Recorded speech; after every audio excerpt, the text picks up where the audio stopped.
Hi guys, this is Roselyn, and now we will fill out the form I-864, the new and updated form I-864. But before that, I already made a video, an updated video on how to fill out the form I-134, 1145, DS-160, I-129F, for K1 Fiancé Visa. You can check my channel, go to playlist, and click the folder K1 Fiancé Visa, and you will see those forms on that folder. And then I already made an updated video for I-485, and you will see that on my playlist the folder is AOS.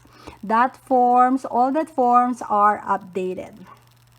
So now let's go and fill out the form I-864. So first go to Google and type I-864, and you will see in here I-864 Affidavit of Support USCIS. Just click this one and make sure you will download the form, all the forms, to USCIS website, okay? Only to the USCIS website. And then, as you can see in here, form I-864, click this one and you will download this. I already downloaded the form and I already filled out the form so we can discuss it faster. Okay? Then, let's go to the form. So, this is the form Affidavit of Support under Section 213A of the INA. USCIS Form I-864 expires March 31st, 2020. So this is the updated form of I-864 from the USCIS website. And please take note that when you are applying for K1 Fiancé Visa, you will use form I-134. And once you are already here in the United States and you will apply for adjustment of status, you need to use the form I-864. Okay, the form I-134, the rate for the household poverty is only 100%. That is the portion that you will check what is the minimum poverty that you need, okay? But for the form I-864, you need to check the 125% of the household size poverty, okay? We will go that later. So let's start to fill out the form. And this form, the I-864, the petitioner will be the one to fill out this form. Okay, and then so number 1, part 1, basis for filing affidavit of support. I, the petitioner's name, am the sponsor submitting this affidavit of support because, so you need to check one box, 1A or 1B or 1C or 1D or 1E or 1F. On 1A, you should check the box A if it's purely a family immigration case. If you are the petitioner who is filing or who has already filed Form I-129F, petition for alien fiancé, or Form I-130, petition for alien relative for a family member, you should click 1A. Okay, and on 1B, select this box if you are filing or have filed Form I-140, immigrant petition for alien worker for your husband, wife, father, mother, child, adult son or daughter, brother or sister, and indicate your relationship to the beneficiary in the space provided. Here, you need to put the name in here.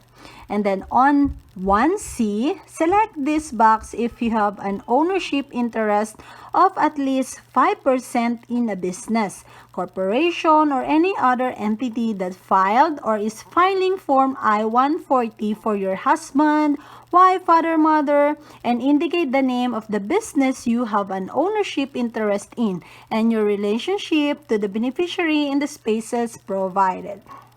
So in here, okay, on 1D, select this box if you are only a joint sponsor.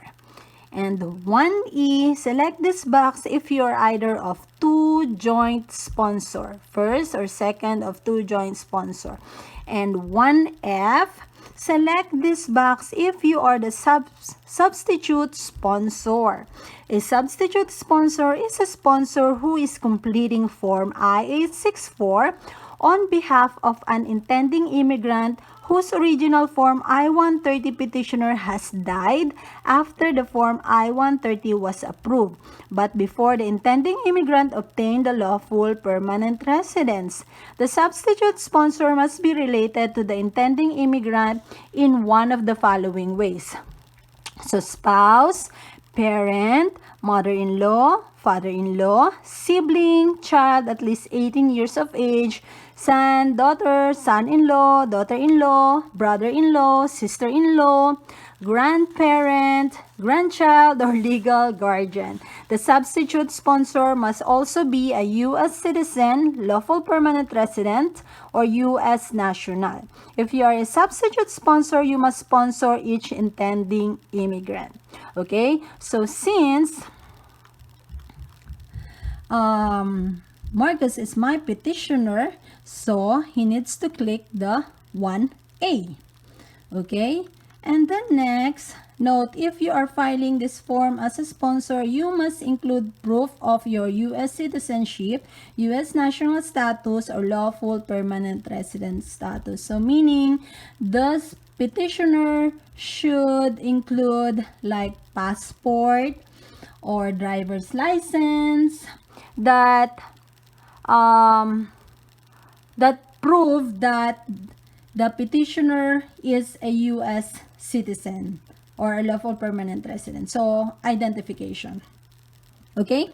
So, on part 2, information about the principal immigrant. So, this is me, the beneficiary, the family name, the given name, and the middle name. So, provide the full name of the principal immigrant. Okay? On 2A to 2I, mailing address, provide the mailing address of the principal immigrant. So, in care of the name, I write my name in here, my full name in here, but you can just leave it blank.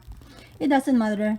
And then the street, if there is an apartment, the city, state, zip code, province, and postal code, just leave it blank. And then the country, USA. Okay? And then the other information, country of citizenship or nationality, provide the country of the citizenship or nationality of the principal immigrant. Then the date of birth of the principal immigrant in format of month, date, and year. Month, day, and year. Okay? And then the alien registration number, a number if any. So, since I am under K1 fiancé visa, I have an alien number. So, you can check your alien number to your Notice of Action 2 or NOAA 2 or I-797. So, when you check your NOAA 2, at the top of your name, there is a word written beneficiary. And then beside that beneficiary word, you will see your alien number. It will start with letter A, then followed by 9 digits number. So that is your alien number. And also, if you receive the copy or the approved copy of your I-129F, usually the U.S. Embassy will send you the eligibility letter, and together with the eligibility letter, you will receive the copy of Form I-129F. You can check your alien number on your approved I-129F. But if you did not receive that, it doesn't matter, just get your NOAA 2 and you will see your alien number to your NOAA 2. Okay? And then the USCIS online account. If you have previously filed an application, petition, or request using the USCIS online filing system, previously called USCIS Electronic Immigration System or USCIS ELIS. Provide the USCIS online account number you were issued by the system. You can find your USCIS online account number by logging in to your account and going to the profile page. If you previously filed certain applications, petitions, or requests on a paper form via USCIS lockbox facility, you may have received a USCIS online access notice issuing you a online account number. If you receive such a notice, your USCIS online account number can be found at the top of the notice. If you were issued the USCIS online account number, enter it in the space provided. The USCIS online account number is not the same as an alien number. That is difference. But usually, we don't have USCIS online numbers. Just leave it blank. So the daytime telephone number, just type in here. Make sure your telephone number is active. Okay? And then, next, part 3. Information about the immigrants you are sponsoring. I am sponsoring the principal immigrant name in part 2, which is me. So you need to click yes. You need to click no, applicable only if you're sponsoring family members in part 3 as the second joint sponsor, or if you're sponsoring family members who are immigrating more than 6 months after the principal immigrant. Okay, so on item number 2, family members immigrating within 6 months, the immigrant you are sponsoring or the principal immigrant may bring a spouse and or children to the United States. If the spouse and or children will travel with the principal immigrant or within 6 months of the principal immigrant's entry into the United States and you are sponsoring them, you should list the names and other requested information in the spaces provided in item number 2. If any dependents are not immigrating, will immigrate more than 6 months after the principal immigrant arrives in the United States or you are not sponsoring them, do not list their names here. A separate Form I-864 is required for them when they apply for their immigrant visa. Okay? On number 3, family members immigrating more than 6 months.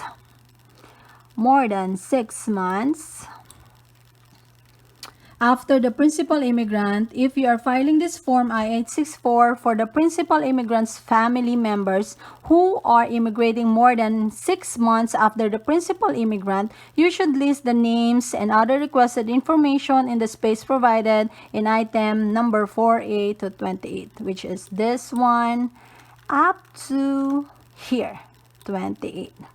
Okay, so since I am the only one, so you just need to click yes and just leave it blank, all of these questions.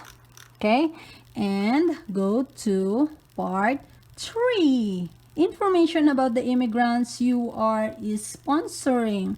Enter the total number of immigrants you are sponsoring on this affidavit, which includes the principal immigrants listed in part 2. Meaning this, and that is me. Okay, any immigrants listed in part 3 item number 1 to 28, and if applicable, any immigrants listed for this question in part 11. Additional information: do not count the principal immigrant if you are only sponsoring family members and enter more than 6 months after the principal immigrants. So since I am the only one, so he needs to put 1 in here. Okay, don't forget that, because this part number 29, if you put 1, it is automated that it will automated in here. Okay, and then automated it will compute. Okay, So let's finish this first. So just type 1 on number 29 since I am the only one. So part 4, information about you, the sponsor, meaning the petitioner, family name, given name, then the middle name, and then sponsor's mailing address, in care of name, his name, then street number, if there is an apartment, city, state, zip code, province and postal code, just leave it blank, and then country, USA. Is your current mailing address the same as your physical address? So yes. You click yes because it is the same. But if you click no, you have to indicate your physical address here on 4A to 4H. Okay? And then number 5, country of domicile, USA. You can write it down, United States of America. You can just write it down, USA. It's the same. Then date of birth, city or town of birth, state or province of birth, then country of birth, then the U.S. Social Security number. So all of the U.S. citizen and then permanent resident has a Social Security number. And then on this part, the citizenship of residency. 11A. I am a U.S. citizen. So he is a U.S. citizen. So just click 11A. Then if you are national, U.S. national, click B. If you are lawful permanent, click C. And then just type your alien number in here. So since Marcus is a U.S. citizen, he don't have alien number. And then he don't have sponsor USCIS online account number also. He don't have. So just leave it blank. So military service to be completed by petitioner sponsors only. I am currently on a active duty in the U.S. Armed Forces or U.S. Coast Guard. So he clicked no. Okay. Then after that, so part 5, sponsor household size. So make sure you need to review this part because as far as I know, most of the RFE, this one is the reason why they have RFE. Okay, so number 1, provide the number you entered in part 3, item number 29. So 1, so just what I told you before, the one that I mentioned before, if you did not write down or type anything in here, automatic, there is no number 1 in here. Okay, and then you cannot type 1, 2, 3 in here. No, because it is automated. You have to type the number on the number 29. You have to put the number in here. Okay, 1 because I am the only one. And la, it was here because it is automated. Okay, and then number 2, yourself, it is automated also. It is number 1. Okay, and as you can see, it is automated. It computes. Okay, but if you will fill out this form by handwriting, so you have to write 1 on number 29. Don't forget that. And then you can write 1 on number 20 on part 1, and then you can write 2 on your you can write on number 2, number 1. Is it clear? Okay, I will repeat. If you will write and fill out, if you will fill out this form through handwriting, you need to put the number on number 29 if it is 1. And then in here, you just need to write the number also, and then here you need to write the number also, and then you have to compute the household size in here if you will use handwriting. But if you will use PDF, it will automatic, it will reflect. Once you type 1 or any number in here on number 29, it will reflect in here on part 5, number 1. Okay, and then number 2, it is automated and it will compute automatically also. Okay, so number 3, if you are currently married, enter 1 for your spouse. If not, just leave it blank. If you have dependent children, write the number in here. If you have any other dependents, in here. And since I don't have any dependents, and Marcus also don't have any dependents, and he is only one living in the house, so just 1, total household size is 2. Okay, and then part 6, sponsors, employment, and income. I am currently so employed, so just write what is the position and the name of the employer. So he don't have employer 2, he is not self-employed, so just leave it blank. And then he is not retired, he is not unemployed, so just leave it blank. But if yes, just fill this. Okay, my current individual annual income is this. You have to look for your recent income tax return. You will see your annual income. Okay, so income you are using from any other person who was counted in your household sizes, including in a certain condition. Since we did not write anything on 3, 4, 5, 6, 7, excuse me, and 8, 7, so we don't need to fill out this portion. Okay, and on part 6, sponsors, employment, and income. Number 20, my current annual household income, total all lines from part 6, item number 7, 10, 13, 16, and 19. I think this is automated also. 3, 6, 4, 7, 9. Oh yeah, it is automated. Once you type anything in here, check, I will delete this. Number 7, then you will not see anything on number 20, right? So just type in here again. Oh my gosh, I forgot. Okay, just type in there and automatic, it is in here. Okay, so it is automated. Okay, and then 21, the people listed in item number 8, 11, 14, he did not click this, he will not click this, because as I mentioned, he don't have any on 3, 4, 5, 6, 7, only me and him, so just leave it blank. 21 and 22.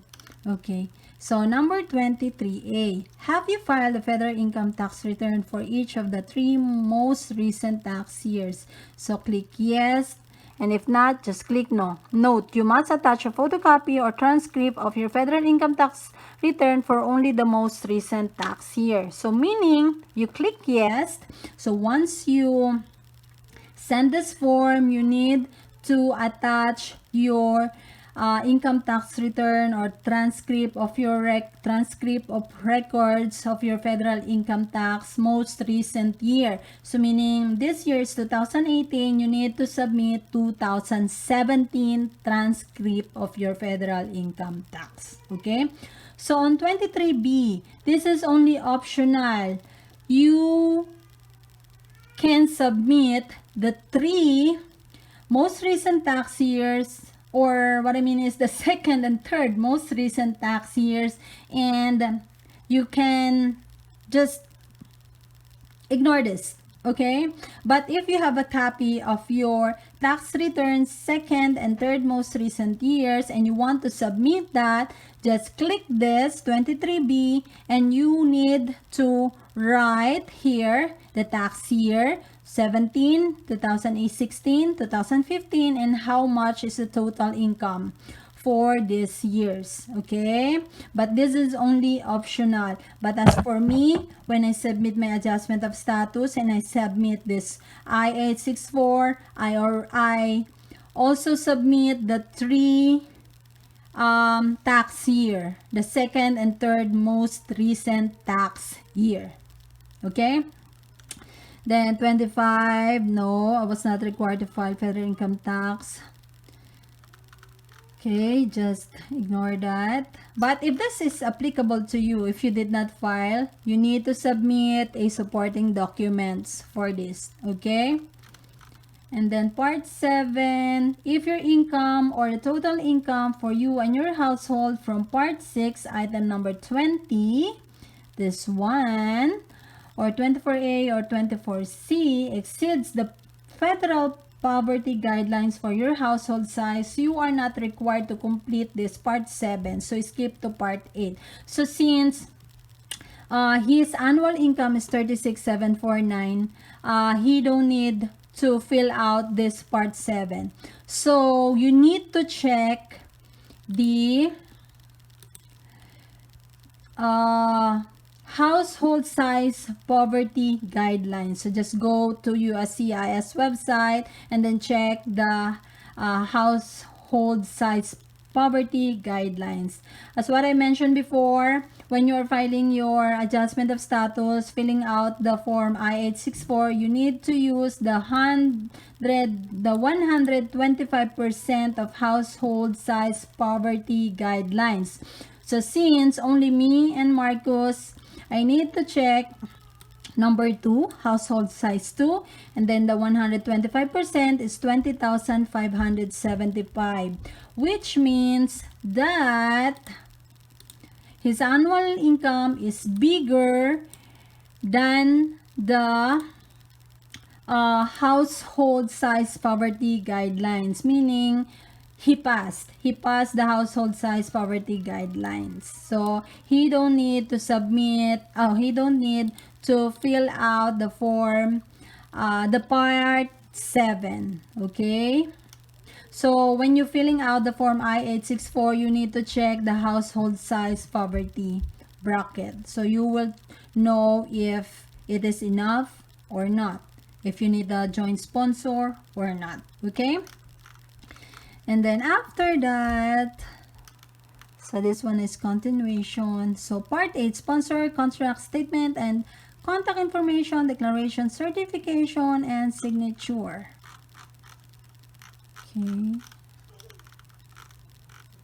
Okay, sponsor statement. Select the box for either item number 1A or 1B. If applicable, select the box for item number 2.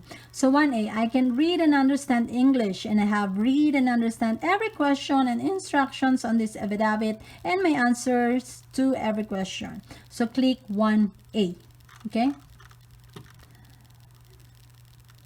And then sponsors contact information and then email address. Make sure that your contact information is active and make sure your email also is active, okay? Then after that, sponsor signature. Don't forget this. This is very important. Once you print the form, you need to sign this form, okay? And then type the date. And then if you have interpreter, the interpreter needs to fill out this portion. Okay. Then signature of the interpreter. And then preparer's full name, meaning you are not the one who fill out this form, and not the interpreter. The two is different, okay? Interpreter and then the preparers. Interpreter meaning you are the one who fill out the form, but you need an interpreter to explain to you what are the questions on this form. But preparers, meaning you are not the one who fill out. The preparers is the one who fill out this form, like attorney, something like that. So he needs to fill out this form, then signature. And then this part 11. Okay, that's it. So you need to print page 1 up to page 10. Okay, so I hope I explained it well, but if not, I'm so sorry. If you don't understand the explanation, if you don't understand how I fill out this form, I'm so sorry. And you can also do a research to fill out I-864, so you can you have another option, and you can compare how I fill out this form and how the other person fill out the form. You can do that, okay? I'm not saying that I'm perfect, that this form is perfect and you will not receive an RFE. No, I am not a lawyer. I fill out this form based on my experience, and then also I ask question on how to fill out this form. Okay, so just do a comparison. If you can find another updated I-864 form, then search for that and then compare it on what I explained on this video. Okay, so have a great day everyone. Bye bye.